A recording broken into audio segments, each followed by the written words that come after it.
एक गुरु की अत्यंत सुंदर पुत्री थी। उससे उनके सभी शिष्य विवाह करना चाहते थे। गुरु ने उन युवकों को बुलाकर कहा, मैं आप लोगों से 2 प्रश्न पूछूंगा। जो भी उन प्रश्नों का सही जवाब देगा, उसी से मैं अपनी पुत्री का विवाह करवाऊंगा। अगले दिन सभी युवक गुरु के घर पधारे। गुरु ने कहा, इस संसार की सबसे मीठी चीज जो भी हो उसे ले आओ। अगले दिन सभी युवक कुछ न कुछ लेकर आ गए। एक युवक शहद लाया तो दूसरा गन्ना ले आया। इस प्रकार हर एक शिष्य कुछ न कुछ मीठी चीज के साथ उपस्थित हुआ। सबसे आखिर में गुरुजी का गरीब शिष्य खड़ा था। उसे देखते ही गुरुजी ने हैरानी से पूछा, क्या तुम भी? शिष्य ने कहा, मैं आपकी पुत्री से बहुत प्रेम करता हूँ। गुरु ने उससे पूछा, तो तुम क्या ले आए हो?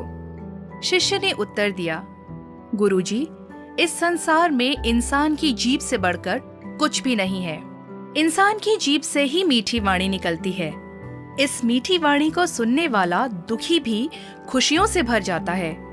गुरु ने खुश होकर कहा, तुमने इसमें जीत हासिल कर ली है। फिर उन्होंने सभी शिष्यों को बुलाकर कहा, इस संसार की सबसे कड़वी चीज ले आओ। अगले दिन एक शिष्य नीम का फल ले आया तो दूसरा करेला ले आया। गरीब शिष्य, उसने कहा, इस जीभ से निकलने वाले कड़वे शब्दों से बढ़कर और कोई कड़वी चीज इस संसार में नहीं है। इससे निकलने वाली कड़वी बातों को सुनकर आनंद से भरा हुआ व्यक्ति भी निराश हो जाता है, मित्र शत्रु बन जाता है।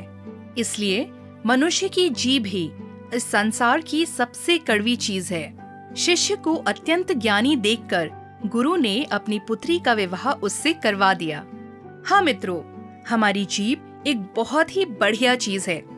वही स्वर्ग का द्वार भी है और नरक की सीढ़ी भी है। जैसे बाइबल में लिखा है, हे यहोवा, मेरे मुख पर पहरा बैठा, मेरे होठों के द्वार की रखवाली कर।